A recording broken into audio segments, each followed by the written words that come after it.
नाम।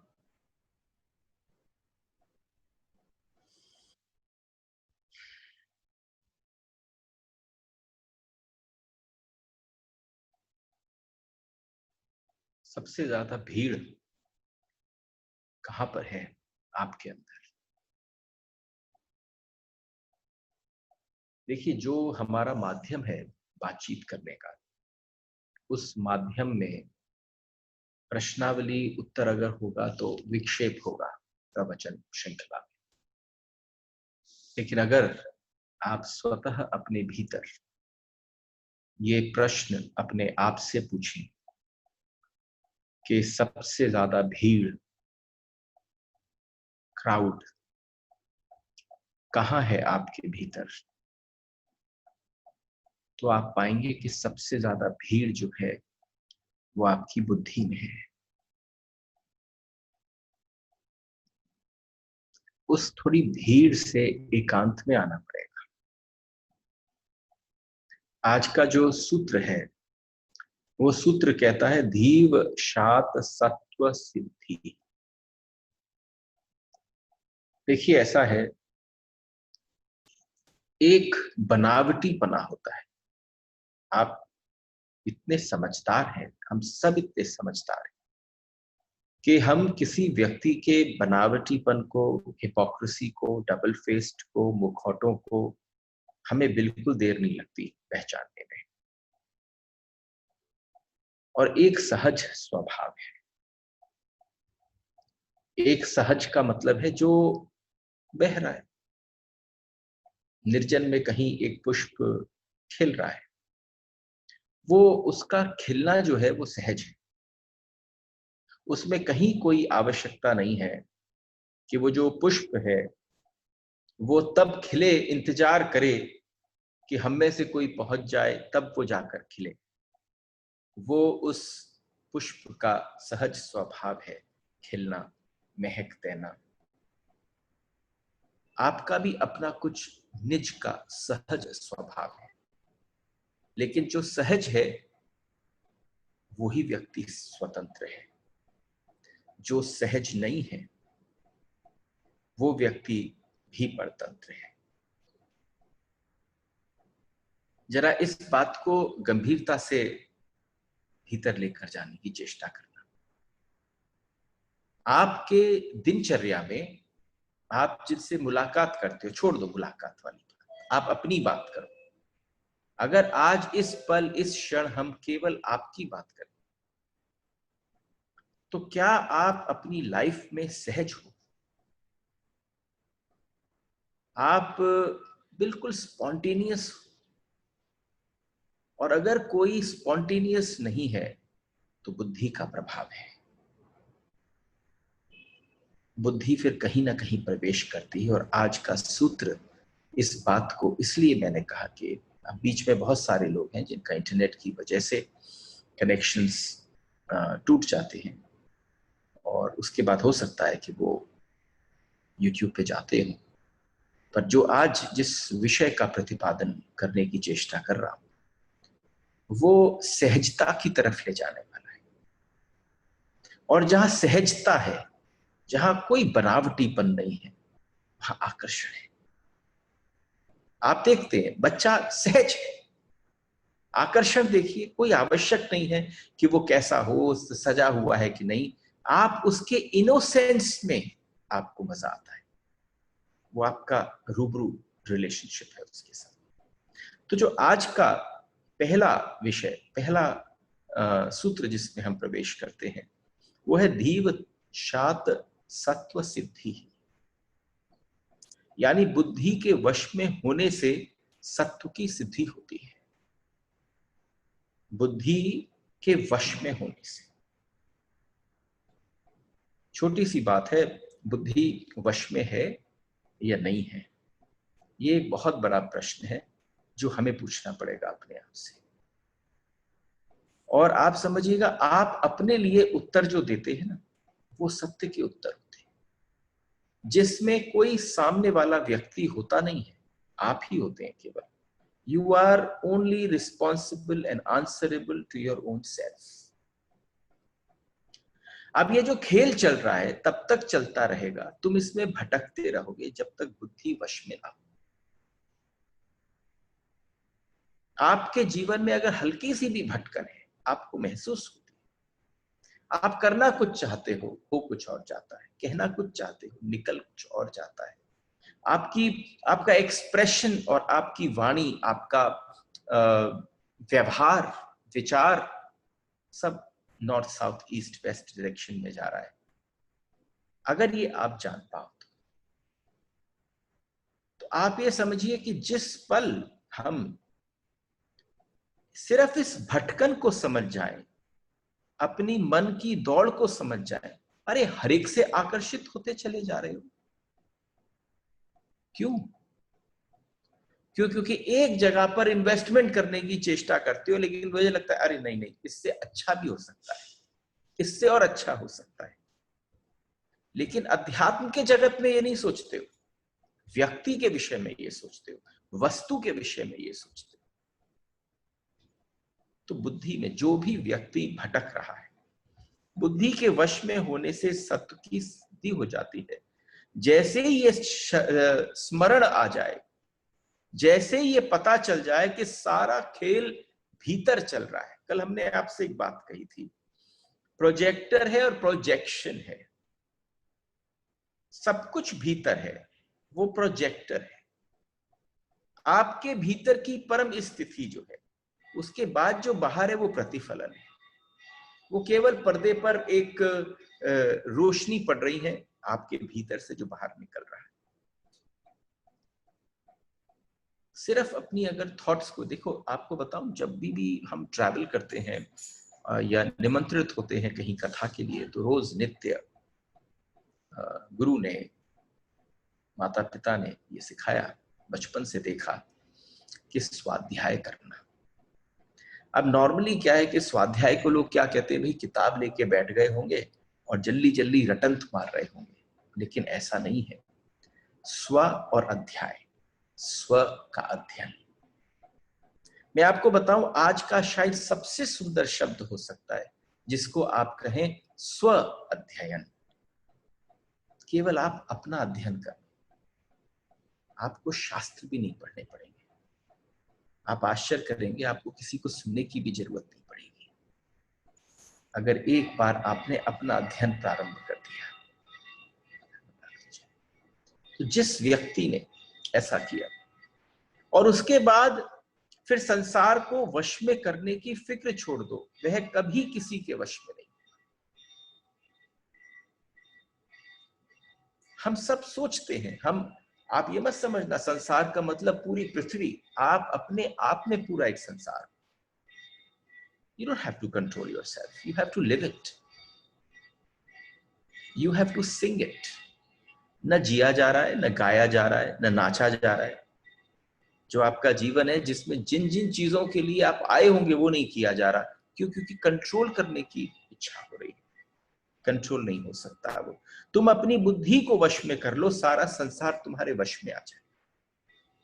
केवल अपनी विचार की दौड़ को अपने वश में कर लो। जैसे ये स्मरण आ जाए कि जिस खेल को मैं खेल रहा हूं, उसका निर्माता, उसका अभिनेता, उसका डायरेक्टर, निर्देशक सब मैं हूं, बात खत्म हो गई।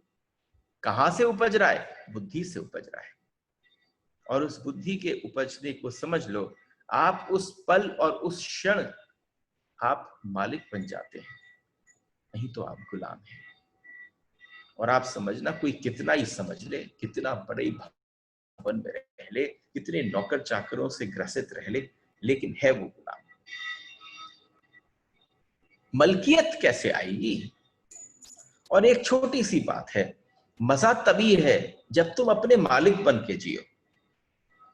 आप अपने मालिक बन के जियो, किसी को इंप्रेस करने की आवश्यकता नहीं, किसी को कुछ करने की आवश्यकता नहीं। जो तुमसे हो रहा हो सहज हो, लोग आश्चर्यचकित कर जाए। तो इसलिए तुम अपनी बुद्धि के मालिक नहीं हो, विचारों के गुलाम हो। तुम अपने विचारों के गुलाम हो, वे तुम्हें जहां ले जाते हैं, वो तुम्हें जहां भटकवाते हैं, वो तुम्हें जिन जिन जगहों पर माथा पिटवाते हैं, वहां तुम पिटवा के आ जाते हो। तुम अपने विचारों के माध्यम से चल रहे हो, तुम में अपना कुछ भी नहीं है। तुम सोचते हो विचार ही मैं हूं ना, विचार तुम नहीं हो। एक छोटी चीज, किसी ने कहा everything is happening because of God. No, not everything is happening. You have not understood. You heard the wrong people. Everything is not happening. God has given you this capability, this potentiality, which is called buddhi, the intellect. वो मुक्तता है, वो freedom है। आप अपने बच्चे को कितने दिन अपने कंट्रोल में रखते हो? यहाँ नहीं जाना, वहां नहीं जाना, ये नहीं खाना, वो नहीं पीना। लेकिन जिस दिन आपको लगता है अब ये हाई स्कूल हो गया इसका, आप उसके बाद उससे निकालते हो, क्योंकि अगर आप निकालोगे नहीं तो फिर वो एक्सपोज नहीं होगा दुनिया, और जब वो एक्सपोज नहीं होगा तो बड़ी गड़बड़ हो जाएगी। और अगर आप अपने मन को जरा गौर से पहचानो, उसका निरीक्षण करो, तो पहली बात ये समझ में आएगी कि मालिक मन हो गया है, आत्मा नहीं हुई। आत्मा सहज है, आत्मा स्पॉन्टेनिटी की है। ये जितनी मैनिपुलेशन, कैलकुलेशन, आप समझना आपका मिलना भी कैसा है। किसी व्यक्ति के साथ पहुंच जाओ तो मुझे बिल्कुल ऐसा लगता है जैसे गीता हो रही हो, अर्जुन और कृष्ण बैठे संवाद कर रहे हो, और अर्जुन के सामने समस्त शास्त्र मूर्तिमंत होकर कृष्ण के रूप में खड़े हो गए, और वो उनसे ही उन्हीं के बारे में प्रश्न पूछ रहा है, उन्हीं के इस अस्तित्व के बारे में प्रश्न पूछ रहा है, क्योंकि उसे पता ही नहीं। और आप समझिए कि एक आत्मा का गुलाम, आत्मा गुलामी की तरह से जी रही हो, क्यों? क्योंकि मन उस पर भारी पड़ गया है। आपकी इच्छाएं, आपकी वासनाएं ने उसको ढक दिया है। वो एक राख के नीचे दब गया है, केवल एक फूंक मारने की जरूरत है। कमांड। तो सबसे बड़ी बात है करना क्या है ना कुछ करना। आप समझना, हमारे को हमेशा किसी ने सिखाया कुछ करना, लेकिन अध्यात्म के जगत में न कुछ करना ही सब कुछ हो जाता है। न करो तो मन उदास हो जाता है, वो तुम्हारी उदासी बन जाती है कि करो तो कहीं पहुंचते नहीं, क्योंकि मन अंधा है। आप समझना, न करोगे तो वो पीछे पड़ेगा, करो करो करो। आप जिस दिन शांत बैठ जाओगे, आपसे कोई कहेगा अरे क्या बात है, कैसे बैठे हो, आप किसी तरीके से इस जगत को प्रसन्न नहीं कर सकते। तो निज का स्वभाव से परिचय जब तक नहीं है, तब तक nobody can be made happy। आप मन का आदेश मानकर पहुंचोगे भी कहां? आप समझना, मन का आदेश आपको मूर्छा में ले जाता है, वो तो बेहोशी है। यह सुनकर भी तुम कहां पहुंचोगे, जब state of mind he unconsciousness, उसका संबंध ही अनकॉन्शियसनेस से है। मन का मतलब है, मन की प्रेजेंस का मतलब है your unconscious. That's why I said little peep inside. थोड़ा झांक कर देखो अंदर, मेरे भीतर कौन है। और आप समझना, झांकना इन आंखों से नहीं हो सकता है। झांकना उस पल हो सकता है जब आप विचारों को पढ़ना चालू करें, और आप उसमें आत्मसात, उसमें आप तादात्म्यता ले आते हो, आप और वो एक बन जाते हो। शक्ति संगठित हो जाती है, शक्ति बनती है तो दिक्कत हो जाती है। आप समझो ये जीवन है, ये चर्चा ही सिर्फ लाइफ की है।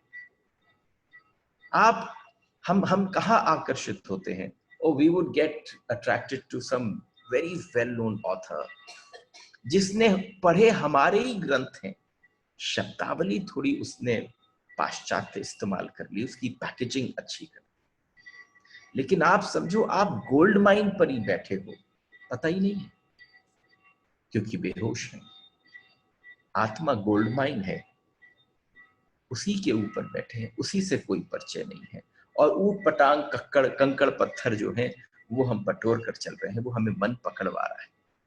तो तुमने सुना है, अंधे अगर अंधों का अनुगमन करें तो गड्ढों पर गिरते हैं।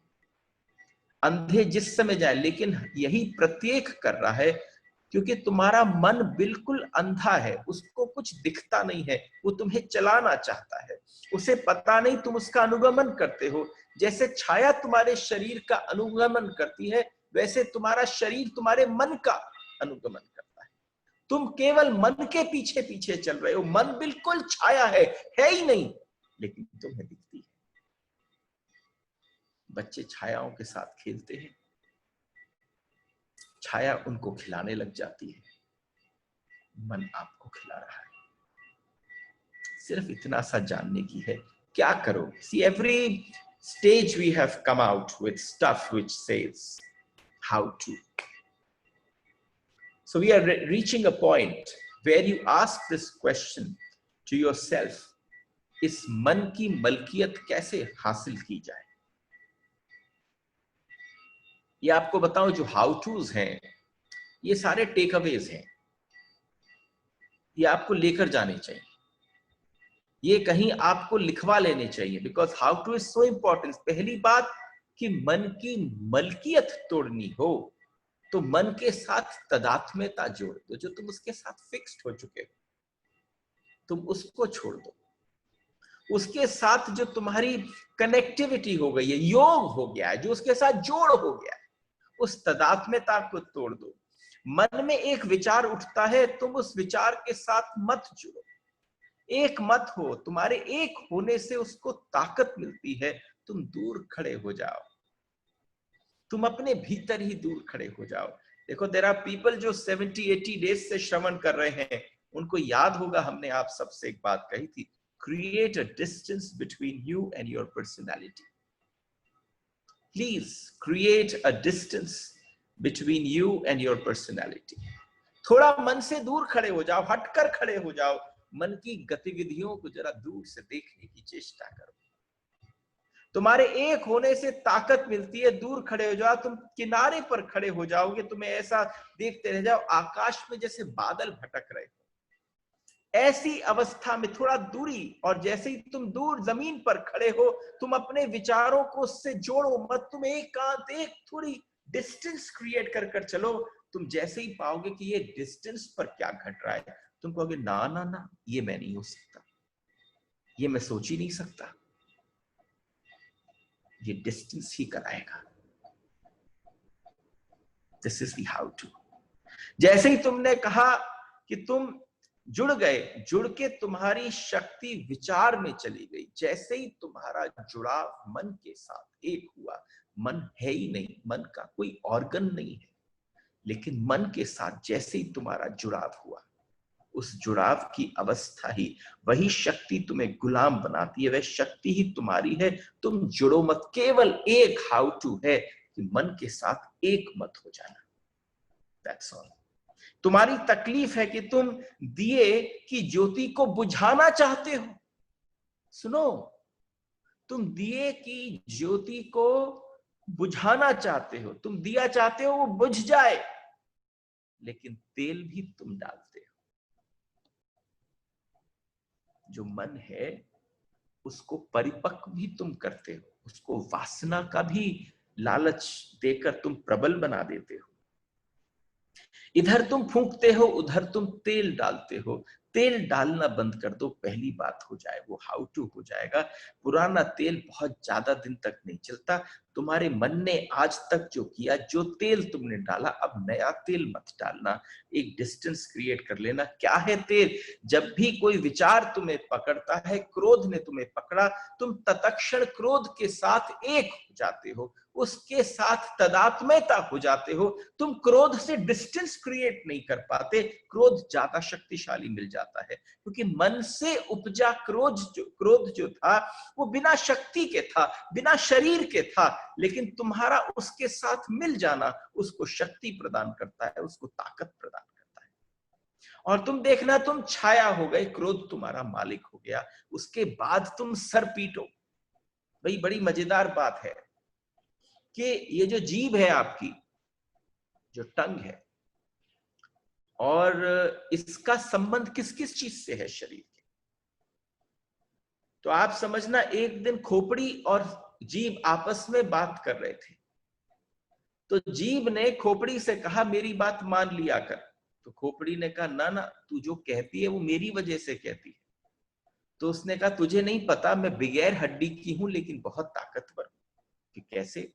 कि तू देख, तो सामने वाला कोई आ रहा था, उसने बुद्धि का सहारा लेकर, तदात्म्यता कर कर उसको सामने सबक सिखाने के लिए जीव ने, अपनी लपलपाती हुई जीव ने सामने वाले व्यक्ति को गाली दी। सामने वाला बड़ा क्रोधी पहलवान था, उसने धड़ीधर खोपड़ी पे हाथ मारे। तो यानी ये बोल कुछ जाती है, पिटती खोपड़ी है, पिटता शरीर है। आपका मन कुछ भी कर ले, लेकिन मन तक मार नहीं पहुंचती, आपका शरीर पिटता है, आपका शरीर घायल होता है। बताइए, ये कितना, जैसे किसी बच्चे के साथ चल रहे हो। ऐसा नहीं लगता जैसे हाथ पकड़ लिया हो, शास्त्र को पकड़कर मार्ग प्रशस्त हो गया हो, और जैसे ही मार्ग प्रशस्त हुआ तो धीरे धीरे धीरे चलना हमारा प्रारंभ हो गया। ये मन है, ये हाउ टू है। इस मन के की मलकियत कैसे हासिल करो, इसको समझना बहुत जरूरी है। एक बात स्मरण रखना, जब क्रोध हो, मैं क्रोध नहीं हूं, जल्दी मत करना कृत्य में उतरने की। प्रॉब्लम इज व्हाट, आप सबसे पहले कूद पड़ते हो कृत्य में, सोचते बाद में हो। आप राइट और रॉन्ग का जजमेंट बाद में लेते हो। सबसे बड़ी बात है ये मन की अवस्था, धीव शात सत्व सिद्धि ही। अरे भाई, बुद्धि को वश में होने से सत्व की सिद्धि होती है। कंट्रोल हो जाए, कठिन होगा शुरू में, लेकिन बाद में नहीं होगा। बाद में सब कुछ सरल हो जाएगा। और एक सबसे बड़ी बात है, हम बहुत इंस्टेंसेस सुनते हैं, हमें बड़े हिमालयन ऋषि पसंद हैं और उनकी कहानियां सुनते हैं। जो लोग भक्ति प्रवेश में हैं वो भक्तमाल की कथाएं सुनते हैं। स्वामी राम तीर्थ अमेरिका गए और अमेरिका में जाकर जब भी वो किसी से बात करते थे तो वो थर्ड पर्सन में बात करते। आप बैठे हो, मैं बैठा हूं, हम दो हो गए। तो जो दो बैठे हैं ये तो बात कर रहे हैं, लेकिन वो हमेशा थर्ड पर्सन के रूप में बात करते थे। वो कहते थे राम को थोड़ी भूख लगी है। तो सामने वाले व्यक्ति ने पूछा, who Ram? He says the Ram which is within me. यानी आप समझो, एक राम वो जो शरीर है जिसको भूख लग सकती है, एक वो राम है जो आपसे संवाद कर रहा है। कौन? आप, क्योंकि तीसरे हो। तो वो हमेशा दो बन के बात करते थे। अभी वो कहते थे अच्छा अब राम को निद्रा आ रही है, यानी वो कहते थे ये जो शरीर रूपी राम है, अब इसका शरीर जो है विश्राम मांग रहा है, ये तीसरा है। ये हाउ टू है। You know what you have to do, you have to create a distance between you and your personality. All problems lies with your personality. No problems lies with you. Your perception, the facade that you carry, the name that you carry, the surname that you carry, because with that आपने अपने आप को उसके साथ जोड़ लिया है। सहजता प्राप्त नहीं हो रही। कोई सहज आ जाए तो तुम बहुत असहज हो जाते। कोई सहज व्यक्ति आपके सामने आ जाए, वो बिल्कुल सहज हो, स्पॉन्टेनिटी में जीता हो, कोई दिखावा ना हो, उसको कोई फर्क ना पड़ता हो कि तुम खुश, कि तुम दुखी, कि तुम उससे इंप्रेस्ड हो जाओ, तो तुम्हें बड़ी दिक्कत होती है, क्योंकि तुम्हारी पूरी जिंदगी दिखावे की, तुम्हारे सारे कृत्य दिखावे के। आप समझना, जितनी ज्यादा कष्ट, जितनी ज्यादा पीड़ा, जितना ज्यादा हानि हमने धर्म में इस दिखावे के कारण भोगी है। आप समझिए हमारे कैसे धर्म के कृत्य हो गए। उसमें धर्म नहीं, सिर्फ दिखावा है। उसमें सिर्फ मैं क्या दिखा दूं बाहर। तो हमारे पुराने समय में तो एक पेड़ के नीचे बैठकर बड़ी से बड़े संवाद हो जाया करते थे, कोई आडंबर नहीं होता था। ये कौन सा आडंबर कौन से शास्त्र में लिखा है, मुझे बिल्कुल समझ में नहीं आता। आपको बताऊं, सम्मुख भी बैठकर बातचीत होती तो शायद इतनी सादगी से न होती। आज सादगी किस वजह से, ये सहजता किस वजह की है? क्यों? क्योंकि इस समय पर केवल जो तत्व है वो विवेचन आवश्यक है और कोई चीज इंपॉर्टेंट नहीं है। लेकिन इसको खुल जाने के पश्चात भी जीवन ऐसा ही रहना चाहिए। तो इसलिए मन की मलकियत कैसे आएगी? एक बात बताइए, शरीर के लिए ईंधन चाहिए। आप ईंधन कैसे इकट्ठा करते हैं? उसको खिलाते हैं, पिलाते हैं, उसको पोषित करते हैं, उसके स्वाद के अनुसार, अपनी जीवा के स्वाद के अनुसार उसे देते हैं। लेकिन जितना कुछ उसे देते हैं, इतना स्मरण रखने की आवश्यकता है, शरीर को भूख लग रही है और आप देख पा रहे हैं। मजा उस बात का है कि आप में अहम उठता है, पता चलता है। आपकी भाषा की शैली, आपके होठ बताना प्रारंभ कर देते हैं कि अहम जागृत हो रहा है। लेकिन आप उसके साथ तदात्म्यता न कर उसमें ही हो जाते हैं, आप अहम ही हो जाते हैं, उससे थोड़ा भी डिस्टेंस नहीं रखते। ये दिक्कत होती है, ये परेशानी होती है। आप जिस समय कहो मैं देख रहा हूं, ये समझ लेना, this can not be bookish. ये सुनकर तृप्त मत होना, ये करके तृप्त होना। क्योंकि जिस समय ये होगा, कार में बैठे हो, पेट्रोल मांगती है गाड़ी, भरवा दिया तुमने, अब सोचो तुम्हें पूरा विश्व घूम लूं एक टंकी में, कैसे घूम लोगे भाई? गाड़ी है, शरीर कार है, खाना पीना पेट्रोल है, उसको खाना पीना देना पड़ता है। फिर उतर जाओ कार से, चलेगी नहीं। अब तुम बैठे ही रहो, कितनी भी कोशिश करो, अगर उसका पेट्रोल खत्म हो जाए तो यानी जो चीज किसी वजह से चल रही है, और एक तुम्हारे भीतर तत्व है जो बिना किसी कारण से तुम्हें चला रहा है, उसकी तरफ तुम्हारा ध्यान नहीं है। वो जिस वजह से चल रही है उस पर सारा ध्यान है। जरा गौर करने की बात है। शरीर की जरूरत पूरी करनी है, वह यंत्र है, उसका उपयोग लेना है। उपयोग बहुत बड़ा है, उस उपयोग के कारण तुम बहुत अच्छे अच्छे स्थानों पर पहुंच जाते हो। और सबसे बड़ी बात है, दुख में भी ले जाने वाली सीढ़ी वही है, आनंद में भी चढ़ाने वाली सीढ़ी जो है वो शरीर है। शरीर एक सीढ़ी है, और सीढ़ी की खूबी होती है, उसका एक छोर जमीन पर होता है और दूसरा छोर आकाश में होता है। ये आपके ऊपर निर्भर करता है। तुम सोचो कि नीचे उतर सकते हो, तुम उसी सीढ़ी से ऊपर जा सकते हो। आप इस शरीर से नरक में जा सकते हो, आप इसी शरीर से स्वर्ग में जा सकते हो। ये आपके ऊपर है। You can always create the hell and heaven here. शरीर यंत्र है, संभालना है, कीमती यंत्र है। ये कब पता चलता है कीमती है? जब ये बिगड़ना चालू हो जाता है, जब तुम्हारे बस की नहीं रहती।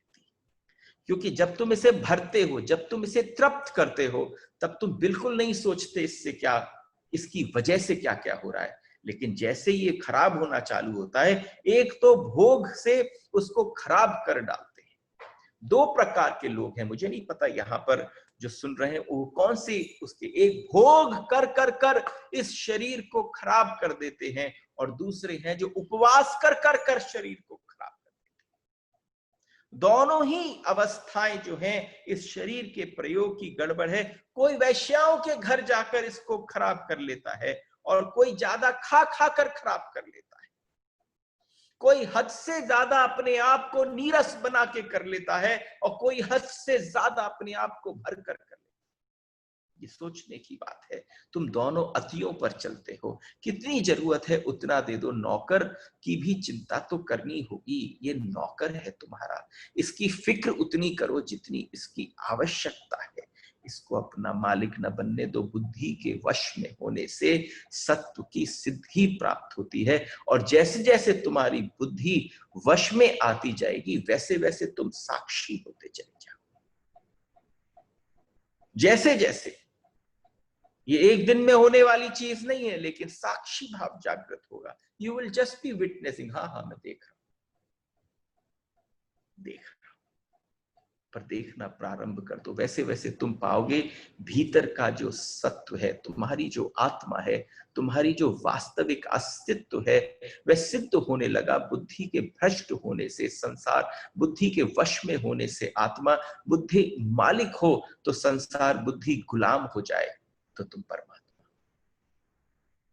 बुद्धि बस गुलाम हो जाए, जिस दिन बुद्धि गुलाम, उस दिन तुम परमात्मा। बुद्धि सीढ़ी है, उससे नीचे उतरना अनिवार्य नहीं है। उसका मार्ग केवल ऊपर जाने के लिए यूज होता है। तुमने उसका गलत प्रयोग कर लिया है।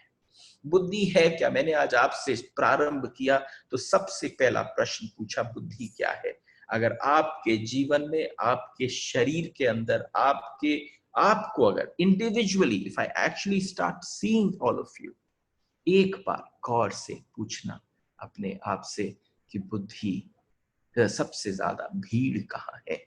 सबसे ज्यादा भीड़ आपने अपनी बुद्धि में इकट्ठी कर रखी है, विचारों की भीड़ है, छोड़ नहीं पा रही है वो, उसको तुम बिल्कुल भी नहीं छोड़ रहे हो, वो पल पल के लिए भी तुम्हें छोड़कर नहीं बैठी है, बुद्धि भीड़ है। इसलिए सोचने की बात है कि जब आप एक क्लासरूम में कोई टीचर आ जाती है तो सारे बच्चे शांति से किताब खोलकर पढ़ रहे होते हैं। जैसे ही वो टीचर क्लासरूम से घंटा बजते ही बाहर निकलती है तो जो 5 मिनट है वो जबरदस्त उपद्रव है। वो जो उपद्रव है, वो जो घोर उपद्रव है, वो उपद्रव किस बात का है? वो उपद्रव इस बात का है कि जो निरीक्षण कर रहा था, जो सामने बैठा था, वो चला गया। जैसे ही तुम्हारी मलकियत भीतर आती है,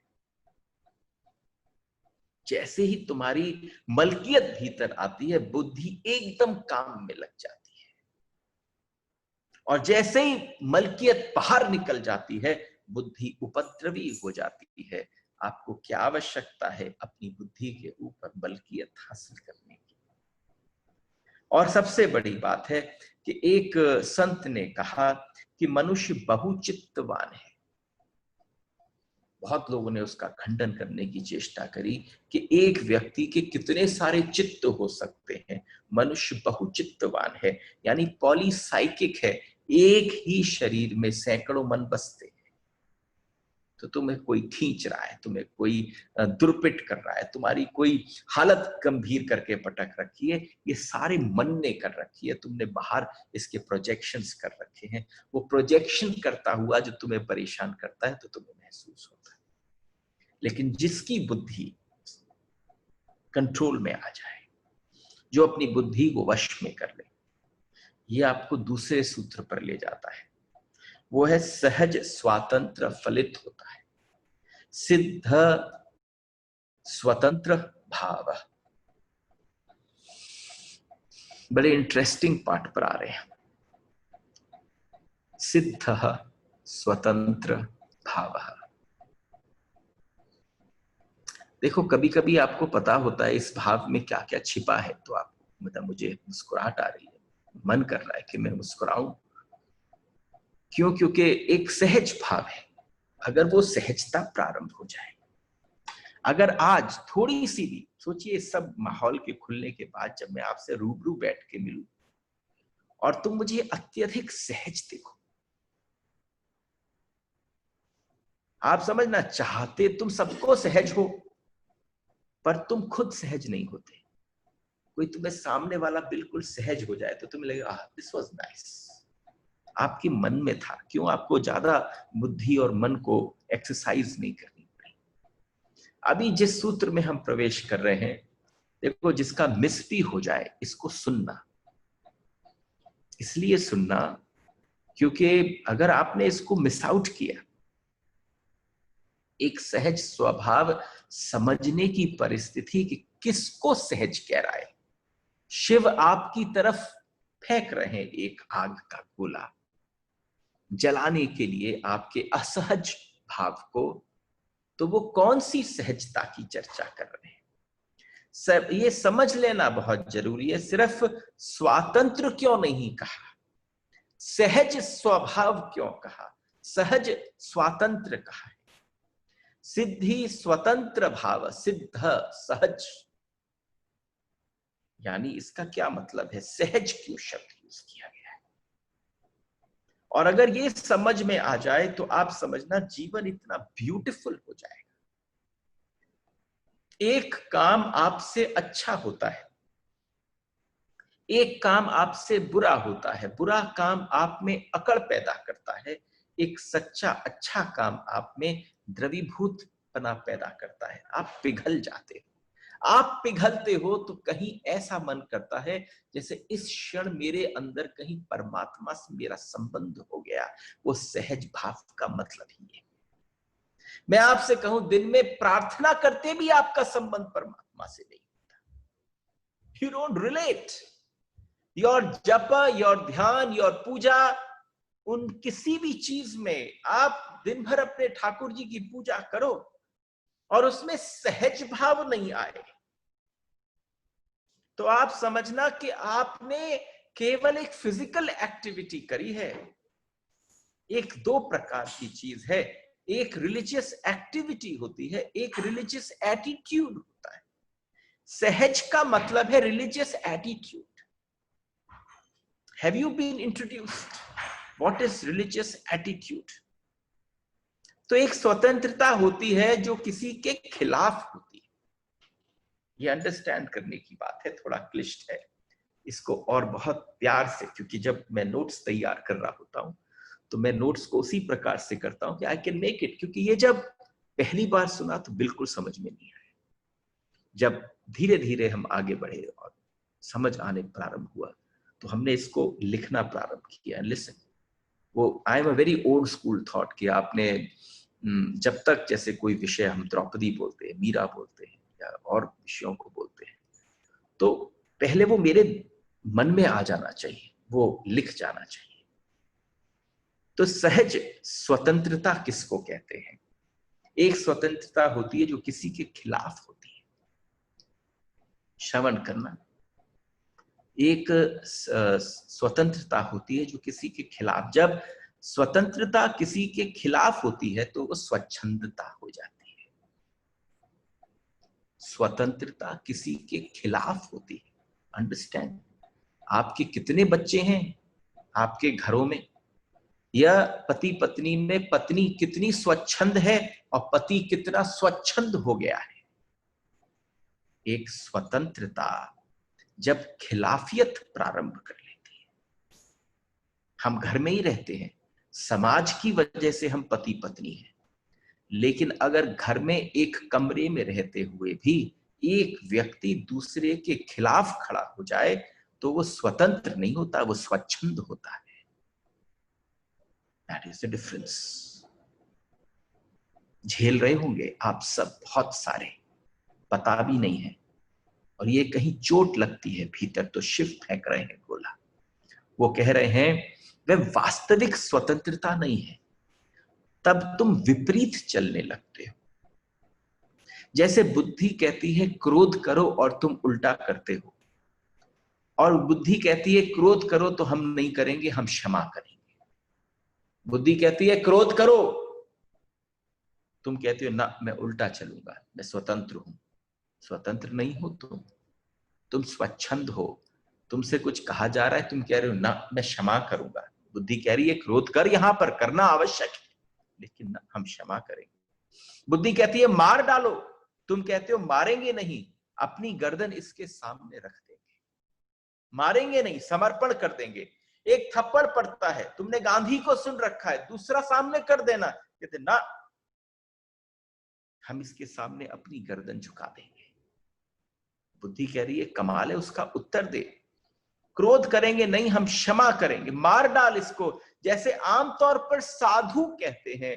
बुद्धि कहती है चलो स्त्री को खोजो, तो साधु कहता है जंगल की तरफ भागना बेहतर है स्त्रियों को खोजने की बजाय। क्या रस है स्त्री में? जरा गौर से श्रवण करना। आप अपने चारों तरफ ऐसे लोगों से ग्रसित हो और उस तरफ उंगली भी नहीं उठाई जा सकती, क्योंकि आपकी कोई बात को पकड़कर कोई बतंगड़ बना देगा, अधूरी रह जाएगी बातचीत। तो लेकिन अगर जब आप उस साधु से कहते हैं जंगल की तरफ भागता है, बुद्धि कहती है चलो धन खोजो, तो साधु कहता है नहीं नहीं धन नहीं छुएंगे, धन नहीं, किसी का स्पर्श नहीं करेंगे, और अगर धन छूले तो ऐसे छुए जैसे सांप और बिच्छू छूता। अगर उससे कह दिया जाए, बुद्धि कहती है आराम करो विश्राम करो, और वो धूप में कांटे में खड़ा हो जाए, अपने आप को प्रताड़ना देना चालू लग जाए, तो क्या ये सहज स्वतंत्रता है? ना, क्योंकि उसने समझ लिया ये जगत भागता है, स्त्री भागता है वासना की तरफ, भागता है क्रोध की तरफ, भागता है धन की तरफ। उसका भी सारा केंद्र स्त्री धन वासना ही है, लेकिन वो आकर्षण पैदा करना चाहता है, वो ऑपोजिट भागता है। आप आकर्षित हो जाते हैं, पकड़े जाते हैं। जरा गौर से श्रवण करिए। संसार है, कोई ऐसा नहीं है जो किसी और से जन्म लिया हो, स्त्री शरीर से ही जन्म लिया है। नमन करना सीखो, रिस्पेक्ट करना सीख जाओ। तो सहजता क्या है? अभी तुम्हें लग रहा है अभी मालिक नहीं हुए तुम, अभी भी गुलाम हो। चाहे तुम साधु के वेश में हो, चाहे सन्यासी हो, चाहे गृहस्थ हो।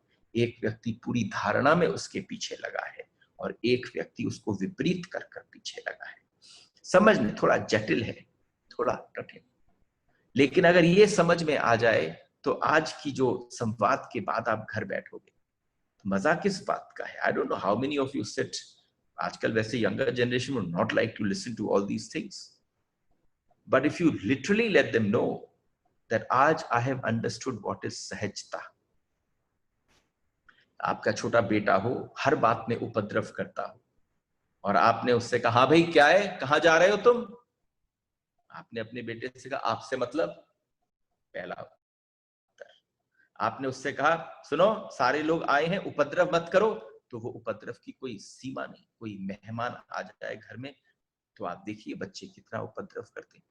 लेकिन एक पिता ने छोटा सा तरीका निकाल लिया।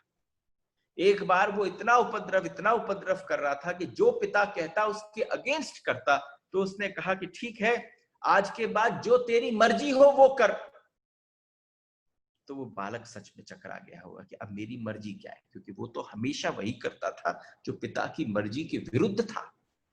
आपने जहां जिम्मेदारी उस व्यक्ति के ऊपर डाली अब अपनी मर्जी की कर, तो वो घबराने लग गया होगा, सोचेगा क्या करूं, मेरी मर्जी तो थी नहीं अभी तक, इनकी जो मर्जी थी उसके विपरीत मेरी अवस्था थी। तो वो सहज नहीं था, वो स्वतंत्र नहीं था, वो अभी भी पिता से ही अटका पड़ा था। यही हमारी और आपकी अवस्था है। इसलिए तो सहज स्वतंत्रता क्या है? सहज स्वतंत्रता की एक सुंदरता क्या है? अगर इस स्वतंत्रता की सुंदरता को आपके साथ संबंध स्थापित हो जाए, सहज स्वतंत्रता का अर्थ यह है मैं मालिक हूं। देखो, शिव तुमसे कह रहे हैं मेरे द्वार पर आओ, मेरे पास आओ, तो तुम मालिक होके आना, गुलाम होके मत आना। सहज स्वतंत्रता का मतलब है आपके ऊपर किसी की नहीं चलती, मन की भी नहीं चलती, बुद्धि की भी नहीं चलती, आप अपनी चलाते। और जब अपनी चलती है तो उसके परिणाम, उसके एग्जाम्पल्स दूंगा मैं आपको अभी कि वो किस प्रकार के होते हैं। इसलिए अब मन की मानना या न मानना दोनों सवाल नहीं। एक अवस्था है मन की मानना भी बंधन है, मन की न मानना भी बंधन। सहज स्वभाव का मतलब क्या है? मन के पक्ष में जाना, विपक्ष में जाना दोनों सवाल नहीं है। अब मैं मन को आज्ञा देता, अब मैं मन को आज्ञा देता हूं। अब आज्ञा मन को माननी पड़ती है। आज्ञा मानने के दो ढंग हैं, मानूं या विपरीत जाऊं, लेकिन दोनों ढंग मानने के ही हैं। आपने जहां मानना प्रारंभ कर दिया वहां स्वच्छ सहज स्वतंत्रता नहीं हो सकती, नॉट पॉसिबल। बुद्धि जब मालिक हो जाती है तब उसकी मिल्कियत दो प्रकार की हो जाती है, एक नकारात्मक, एक नेगेटिविटी की, एक पॉजिटिविटी। एक व्यक्ति ने नकार प्रारंभ कर दिया, वो साधु बन गया। जिसने हां को स्वीकार कर लिया वो विधायक, वो गृहस्थ बन गया। तुम चाहे गृहस्थ हो चाहे साधु हो, फर्क कुछ नहीं पड़ता। इसलिए तुम्हारे साधु गृहस्थ के उल्टे। यही सबसे बड़ा वो है। अगर आपका साधु सिर्फ आपसे विपरीत दिखता है तो शिव कहते हैं साधु नहीं हो सकता, क्योंकि अभी उसके अंदर सहज स्वभाव प्रकट नहीं हुआ। वो सिर्फ तुम्हें देखकर ऑपोजिट बनना चाहता है, क्योंकि तुम अपने जीवन में परेशान हो, वो उससे ऑपोजिट दिखाएगा तो तुम आकर्षित हो जाओगे। तो वो सहजता नहीं हुई। और सबसे बड़ी बात है, शीर्षासन करता दिखता है, तुम पैर पर चल रहे हो, वो सर के बल चल रहा है, क्या फर्क पड़ता है? और गृहस्थ ज्यादा तकलीफ में है, क्योंकि पैर पर खड़े होना आसान है, सिर पर खड़े होना बड़ा मुश्किल है। तो इसलिए पीड़ा में भी है, दुख में भी है, और ऐसे के साथ अगर संबंध हो जाए तो तुम्हारे जीवन में भी सिवाय दुख और पीड़ा के कुछ नहीं आ सकता। प्रकृति तुम्हें सिर पर ही खड़ा हुआ बनाती है, पैर पर खड़ा हुआ बनाती है, सिर पर खड़ा हुआ नहीं बनाती। प्रकृति ने जिस तरीके से तुम्हें बनाया वैसा रहो, उसमें स्वतंत्र हो जाओ तो बात निराली। तब तुम स्वतंत्र, तब तुम मन की तरफ नहीं देखते वो क्या कर रहा है, अब मैं क्या करूं और क्या ना करूं। कॉन्स्टेंटली अगर आपके मन के भीतर ये मैनिपुलेशन चले, ये करूं या ये ना करूं, ये हो या ये ना हो, तो आप समझना अभी स्वतंत्र नहीं हो, अभी भी किसी चीज पर खूंटा अटका पड़ा है। और जहां खूंटा अटका पड़ा है, बात है मन से लड़ना नहीं है, आवश्यकता नहीं है कि आप मन से लड़ो, अन्यथा सहज स्वातंत्र कभी फलित नहीं होगा। लोग सोचते हैं, ये कह रहे हैं मन से लड़ो, लड़ना नहीं है, मन की सत्ता को गिराना है। मन की सत्ता जहां गिरी, तुम लड़के तुमने मन को अपने बराबर बना लिया है। मन जब तुम्हारे बराबर आकर खड़ा हो गया है, तुम जिससे लड़ोगे उसको तुम समान अधिकार दे दिया है। कभी मित्र थे, अब शत्रु हो गए, लेकिन तुम खड़े समान हो, मालिक समान नहीं होता। मालिक आकाश है, गुलाम जमीन होता है। तुम कहां पर खड़े हो ये जानना आवश्यक है। इसलिए एक बड़ी प्यारी सी स्टोरी है, उसको सुनना बड़ा जरूरी है कि एक बड़े परम गुरु हुए। देखो, किसी बात को समझाने के लिए अगर उसके पीछे कोई रिलेटेड स्टोरी ना हो और उस रिलेटेड स्टोरी का आपके जीवन पे प्रभाव नहीं आए, तो आप समझना मेरा कहना भी निरर्थक है। तो एक गुरु निकले किसी यात्रा पर, बहुत जाने माने गुरु थे, सहज स्वभाव वाले गुरु थे, और बहुत सारे शिष्य उनके पीछे गए। किसी एक गांव में उनके शिष्य को पता चल गया कि मेरे गुरु जो हैं वो यहां से निकलेंगे, और जब यहां से निकलेंगे तो उस व्यक्ति के पास इतना कोई बैंक बैलेंस नहीं था, इतना कोई खेत नहीं था, इतने कोई जानवर, मवेशी जानवर नहीं थे, गाय भैंस बकरी आदि नहीं थी कि भाई किसी को बेचे और अपने गुरु के लिए कोई शोभा यात्रा निकाले, उनके अपने शहर में स्वागत करे। उसकी सारी संपदा जो थी वो केवल एक छोटी सी कुटिया थी। और जब उस कुटिया के सामने आए तो उसने क्या किया, आने से पहले खबर मिली कि गुरु इस मार्ग से निकलेंगे, तो उसकी कुटिया, उसका शहर, उसका गांव पड़ता था। गया साहूकार के पास, और साहूकार के पास जाकर उसने कहा, मैं अपनी कुटिया बेचना चाहता हूं, मेरा मन है कि आज ही मैं अपनी कुटिया बेच दूं, कि क्यों, मेरे गुरु आ रहे हैं। जब उसने कहा कि फिर तू रहेगा कहाँ, कि वो बात की बात है, ऐसा जीवन में पहली बार अवसर हो रहा है कि मेरे गुरु मेरे गांव से निकलेंगे और उनका स्वागत ना हो, और स्वागत उनके हिसाब से ना हो, मेरा बड़ा मन है। किसी ने उससे कहा नहीं, उसने अपनी कुटिया बेच दी। उसने पूरे गांव को भोज के लिए बुला लिया। और फिर एक दिन आया जिस दिन गुरु निकलने वाले थे, वो मार्ग पर खड़ा था, हजारों लोग मालाएं लेकर खड़े थे, जिसने अपने आप को बेच दिया था गुरु के स्वागत के लिए। तो जैसे ही वहां गुरु के सामने पहुंचा, आंख से आंसू बह रहे थे। गुरु जो था वो उपवासी था, उसने उपवास ले रखा था कि जब तक अपने गंतव्य स्थान पर न पहुंच जाऊं तब तक कुछ पाऊंगा नहीं।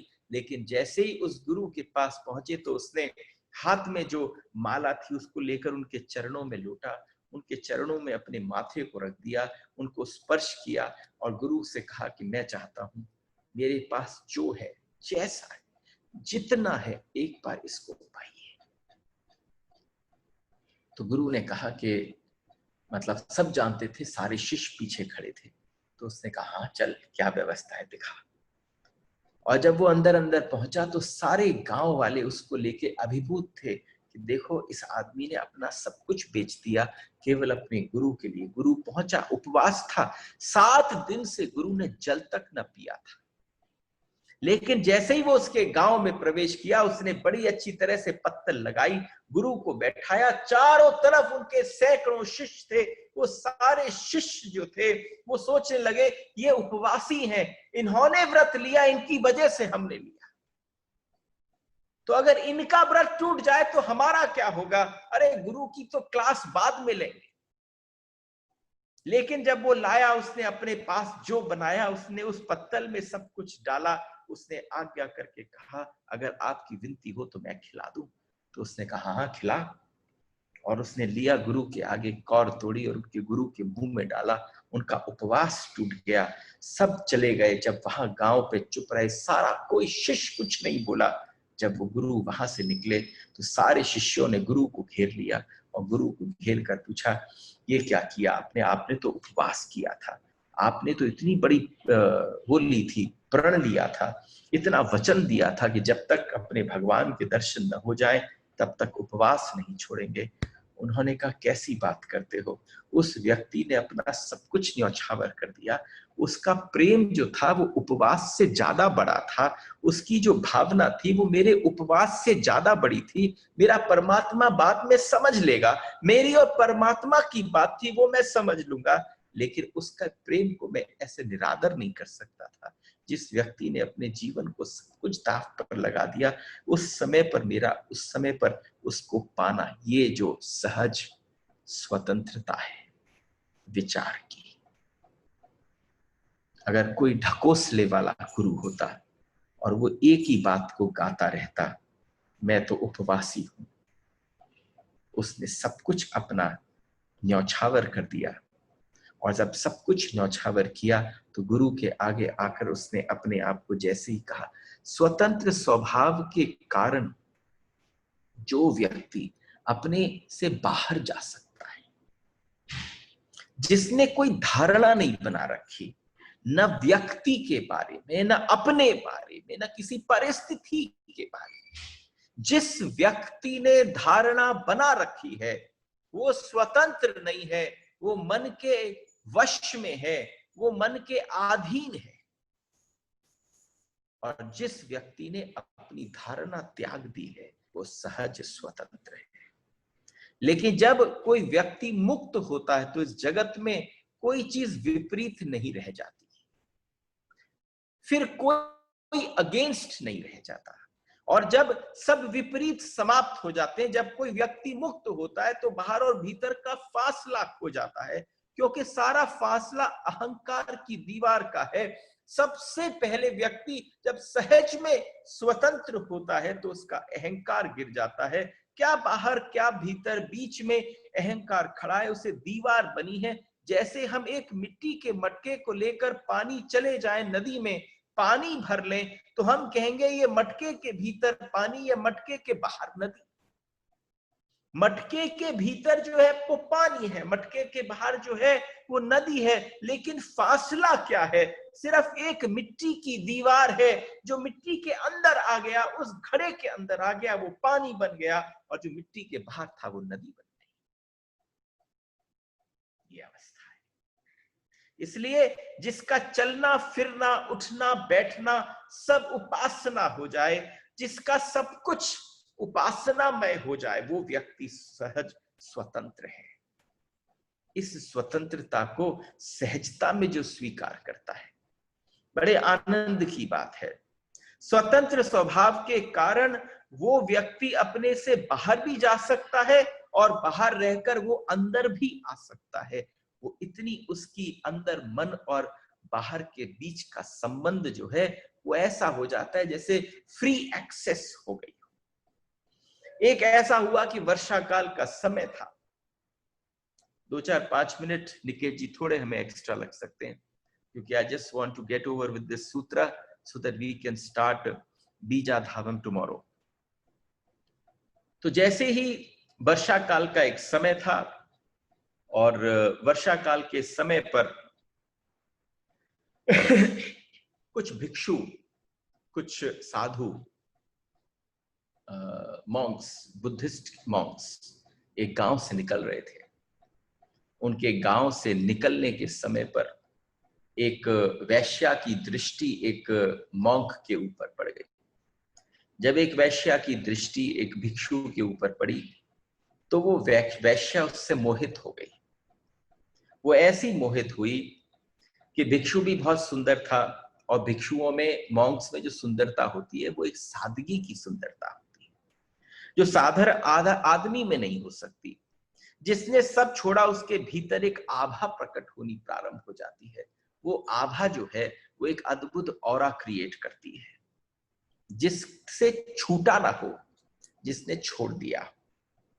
और उस नाचते हुए आनंदित भिक्षु को देखकर जो मग्न हो गया हो, उसको देखकर वो वैश्या प्रभावित हो गई, और ऐसी प्रभावित हुई कि सम्राट उसके द्वार पर पहुंच जाते थे उस वैश्या के, तो भी इंतजार करना पड़ता था, क्योंकि उसके इतने नखरे थे। लेकिन आज वो इतने नखरे वाली जो थी, वो एक भिक्षु पर मोहित हो गई, और साधारण लोगों को मौका नहीं मिलता था। भिक्षु ने कहा, उसने कहा, उस वैश्या ने कहा कि आप वर्षा काल में एक स्थान पर रहेंगे। वर्षा काल के दौरान जब आप एक स्थान पर रहेंगे, तो उस वैश्या ने साधु से कहा, मेरे निज निवास पर आतिथ्य स्वीकार करें। तो उस भिक्षु ने कहा, ठीक है, मैं अपने गुरु से पूछूंगा। तो उसने कहा, पूछ ले। अब जब पूछने गए तो जैसी उनकी आज्ञा होगी, जो मेरे गुरु कहेंगे। भिक्षु ने कहा, हाँ कहा तो आऊंगा, ना कहा तो नहीं आऊंगा। भिक्षु ने कहा, पूछ लो। दूसरे दिन सुबह बुद्ध को उन्होंने पूछा कि एक निमंत्रण आया है वैश्या के पास से, क्या करूं। बुद्ध ने कहा, जब वैश्या तुमसे नहीं डरी तो तुम क्यों डरते हो? कैसा गुरु? जब वैश्या तुझसे नहीं डरी, एक साधु के पास आने में नहीं डरी, तो तू साधुओं के वैश्या से क्यों डर रहा है? इसीलिए मैं आपसे कहता हूं, कोई सन्यासी हो और वो कहे, नहीं नहीं महाराज जी के पांव मत छूना, तो इसका मतलब क्या है? महाराज जी किससे डर रहे हैं? स्त्री से डर रहे हैं। अरे जब वैश्या तुझसे नहीं डरी तो तू क्यों डर रहा है? सन्यासी इतना कमजोर नहीं हो सकता। वैश्या ने निमंत्रण दिया, जाओ, वर्षा काल का निमंत्रण है, स्वीकार करो। बाकी भिक्षुओं को बड़ी बेचैनी हो गई, हो ही जाती है। जो बाहर हो उसको ज्यादा बेचैनी होती है, क्योंकि उन अनेक भिक्षुओं ने राह से गुजरते उस वैश्या को देखा, उसके स्वरूप को देखा, उसकी सुंदरता को देखा। अनेक मन में वासना उठी। अनेकों ने चाहा, निमंत्रण मुझे मिला होता तो कितना अच्छा होता। एक भिक्षु खड़ा हो गया, उसने कहा, उचित नहीं हो रहा है महाराज। एक साधु खड़ा होकर उसने बोला, उचित नहीं हो रहा है, सन्यासी और वैश्या के घर पर ठहरे, ये बात सही है, तो भ्रष्ट होने का आमंत्रण है। उस समय गुरु ने कह दिया, निमंत्रण मिला तो मेरी आज्ञा न मिलती। समझने की बात है। अगर तुम्हें निमंत्रण मिला होता तो मैं कहता, मेरी आज्ञा तुम्हें प्राप्त नहीं है, तुम नहीं जा सकते उस वैश्या के घर पर। तुम्हारे भ्रष्ट होने का डर है, क्योंकि तुम्हें अभी बाहर भीतर का फर्क महसूस होता है। जिसको भेज रहा हूं उसके लिए बाहर और भीतर दोनों खत्म हो गए। गुरु ने जान लिया किसको भेज रहे हैं। और फिर भिक्षुओं का मन न माना, उन्होंने रोज पीछे से गॉसिपिंग करी, खूब गपशप करी। दिन भर अपने जप माला, प्रवचन, सत्संग सब छोड़ दिया। दिन रात एक ही चर्चा रही कि वो बैठकर क्या करता होगा। सब वो रोज बुद्ध से कहते, उसका क्या हाल होगा, वो भ्रष्ट हो गया होगा। लेकिन बुद्ध ने कहा कि वर्षा काल बीतने तो हम तब देखेंगे। रोज रोज भिक्षु खबर लाने लगे, वो भ्रष्ट हो चुका होगा। कोई खबर लाता, हमने देखा वो नृत्य कर रहा था, हमने देखा वो मखमल में बैठा था, हमने देखा कि वो बिस्तर पर सो रहा था, अरे वो तो जमीन पर चटाई पर सोना चाहिए था। सब कुछ हो गया। बुद्ध कहते, वर्षा काल बीत जाने दे भाई, चातुर्मास निकल जाने दे, उसके पश्चात देखेंगे। तुम अफवाहें क्यों लाते हो? तुम प्रयोजन क्या है? तुम भ्रष्ट नहीं हो रहे। जो भ्रष्ट हो रहा है वो वर्षा काल के बाद आएगा, वो तुम्हारे पास खबर लाएगा।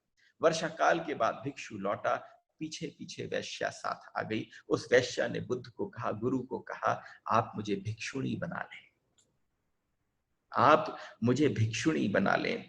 भिक्षु जीत गया, वैश्या हार गई। भिक्षु साधु जीत गया। आपको कोई रंगने को तैयार है, गौर से श्रवण करना। कोई तुमको रंगने को तैयार है, तुम पुतने को तैयार हो। अरे तुम्हारा रंग ज्यादा गहरा है तो तुम दूसरे को पोते आओ। लेकिन ना, तुम जब कहीं जाते हो, तुम अमेरिका जाते हो, अमेरिका जाते हो, तो तुम वहां के रंग में पुत के आ जाते हो। जब संस्कृति कहीं से भारत आती है, वो तुम्हें पोत के चली जाती है। तुम्हारी सहज स्वतंत्रता नहीं है, तुम्हारी सहज स्वतंत्रता नहीं होगी तो तुम कभी स्वतंत्र नहीं हो सकते। जिस धर्म की, जिस शाश्वत, जिस तत्व की चर्चा कर रही है, उसके द्वार पर माथा भी वही लगा सकता है जो सहज स्वतंत्र है। प्रणाम। विश्राम करते हैं आज को इस सहज स्वतंत्रता के साथ। शयन में प्रवेश करिएगा कि जब उठें तो सूर्योदय हो सहज स्वतंत्रता का। राधे राधे। हरि बोल।